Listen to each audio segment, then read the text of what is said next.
여름철 태풍과 집중호우가 올 때마다 불안에 떠는 사람들이 있습니다.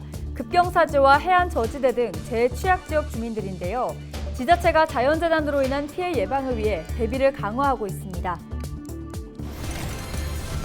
제9호 태풍 종다리의 영향으로 21일까지 경남 일부 지역에 폭우가 쏟아지겠습니다. 특히 남해안과 지리산을 중심으로 시간당 최고 50mm의 강한 비가 예상됩니다. 연일 이어진 폭염에 수온이 올라가면서 남해안과 낙동강이 몸살을 앓고 있습니다. 녹조부터 고수온 피해가 급증하고 있는데 남해안에서 지난 19일까지만 약 158만 마리가 폐사했습니다. 김해와 함안 등 경남 5개 시군이 국가유산청에 가야 고분군 세계유산 통합관리기구를 김해에 설치해달라고 공동 건의했습니다.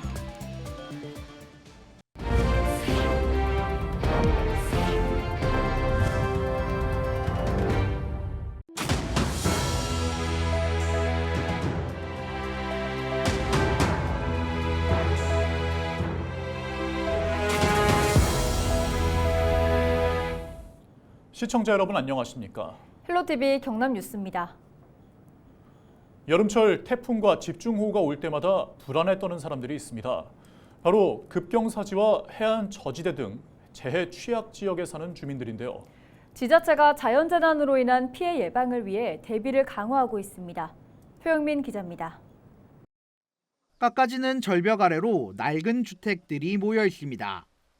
집뒤 용벽은 세월의 무게를 견디지 못하고 갈라지고 틈이 벌어져 붕괴 위험성이 높습니다. 또 비가 조금만 내려도 경사면에서 흘러온 흙탕물이 집 뒤쪽을 덮칩니다. 주민들은 비만 오면 산사태가 일어나지 않을까 마음을 졸입니다. 이 축대 자체가 너무 오래되다 보니까는 사람이 살고 있는 집이 혹시나 산사태로 다치지 않을까 제일 그게 걱정이 됩니다. 그래 비가 올 때마다 항상 걱정이 돼서 한 번씩 와봐요. 이처럼 산사태 우려 지역과 상습 침수 구역 등 경남의 재해 취약 지역은 950여 곳. 주민들은 집중호우가 잦은 여름철만 되면 불안에 떨 수밖에 없습니다. 상황이 이렇자 지자체마다 산사태와 해안가 저지대 침수 등의 대비에 나서고 있습니다. 인명피해가 우려되는 지역과 재해 취약 지역을 사전에 둘러보고 배수 펌프 가동 여부 등을 점검하고 있습니다. 저희들은 빗물 펌프장 및 지하차도 등 모든 시설물에 대하여 시민들 안전을 위해서 수시로 점검과 최선을 다하고 있습니다. 앞으로도 태풍이 완전하게 지나갈 때까지 경각심을 잃지 않고 열심히 예찰하고 점검해 나가겠습니다.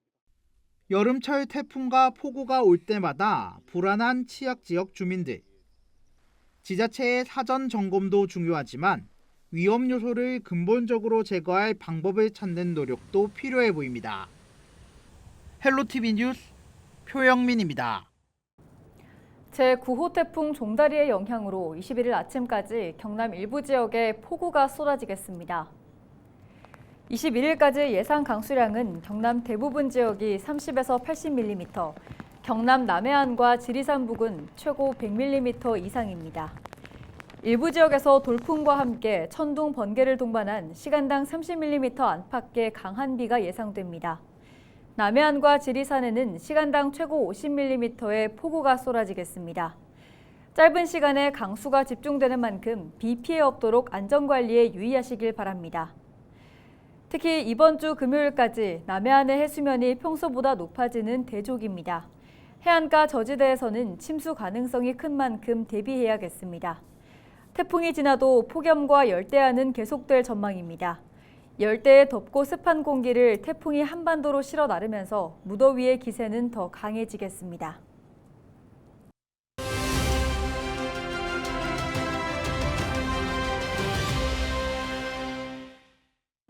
올해 장마가 지나가고 8월 초부터 계속 무더운 날씨가 이어지고 있습니다. 연일 내려진 폭염특보로 많이들 지치셨을 것 같은데요. 그런데 이 폭염이 사람만 힘들게 한 게 아닙니다. 수온이 올라가면서 남해안과 낙동강이 몸살을 앓고 있는데요. 네, 보도국 연결해서 자세한 사항 알아보겠습니다. 정 기자, 경남 지역의 바다와 강에 악재가 이어지고 있다고요? 네, 그렇습니다. 계속되는 폭염으로 남해안은 고수온으로 인한 집단 폐사가 잇따르고 있고 여기에다 적조와 해파리까지 극성을 부리고 있습니다. 또 영남 지역의 식수원인 낙동강은 녹조가 발생하면서 피해를 우려하는 목소리가 나오고 있습니다. 네, 먼저 남해안 상황 짚어보도록 하겠습니다. 이렇게 바다의 온도가 올라가다 보면 또 그에 따른 피해도 발생할 것 같은데 현재 상황은 좀 어떻습니까? 지난 13일 냉수대가 소멸한 이후 경남 남해안의 수온은 계속 오르고 있습니다.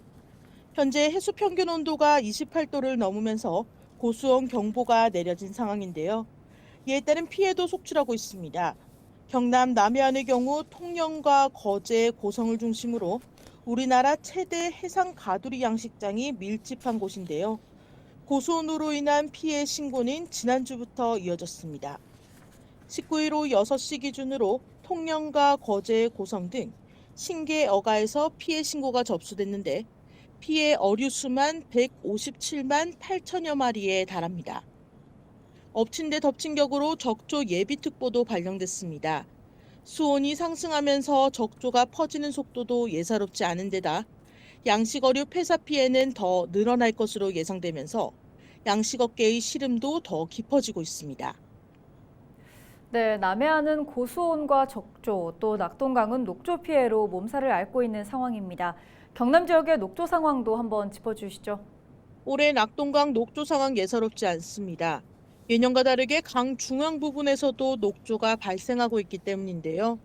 녹조는 특성상 비교적 유속이 느린 강 양쪽 끝부분에서 발생하고 심해질 경우 강 중앙 부분까지 번진다고 하는데 올해 그 양상을 나타내고 있는 것입니다. 앞서 지난 5일 환경부는 칠서 지점과 묽은 메리 지점에 조류경보 간심 단계를 발령했습니다. 유해 남조류 세포수가 2해 연속 10,000개 이상으로 검출되면 녹조 경계 단계가 발령되는데요.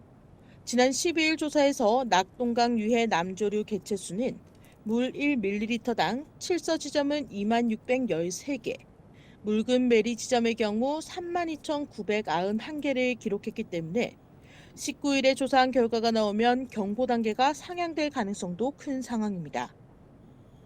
녹조가 계속 확산될 경우 녹조 피해가 가장 심했던 지난 2018년 조류 대발생 단계까지 발생할 수 있다는 우려도 나오고 있습니다.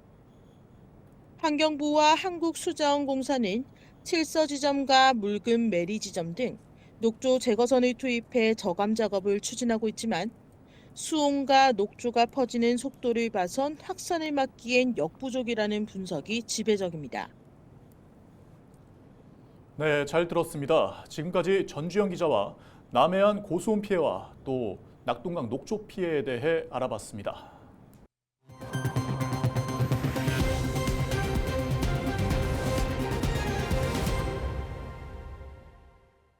지난 19일 오후 2시쯤 하나오션 거제 사업장에서 60대 하청업체 노동자 A씨가 선박 엔진룸 근처에서 쓰러진 채 발견됐습니다.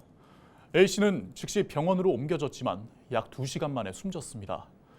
같은 날 오후 2시 30분쯤 삼성중공업 거제조선소 화장실에서 60대 협력업체 직원 B씨가 쓰러진 채 발견돼 병원으로 옮겨졌지만 끝내 사망했습니다. 거제시는 지난 9일 오후 5시 이후로 폭염특보가 발효 중입니다. 경찰과 고용노동부는 정확한 사고 경위를 밝히기 위해 현장 조사에 나섰습니다.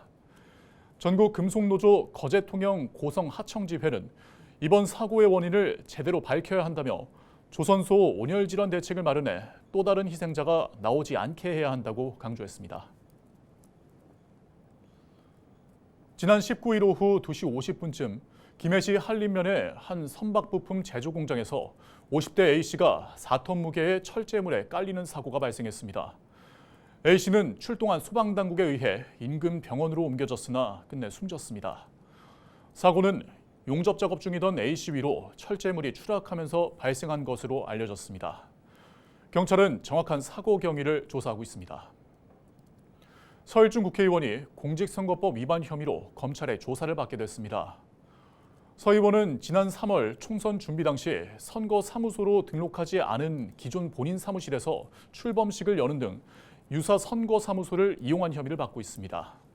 거제경찰서는 서 의원과 함께 선거 캠프 관계자 등 3명을 선거법 위반 혐의로 불구속 송치했습니다.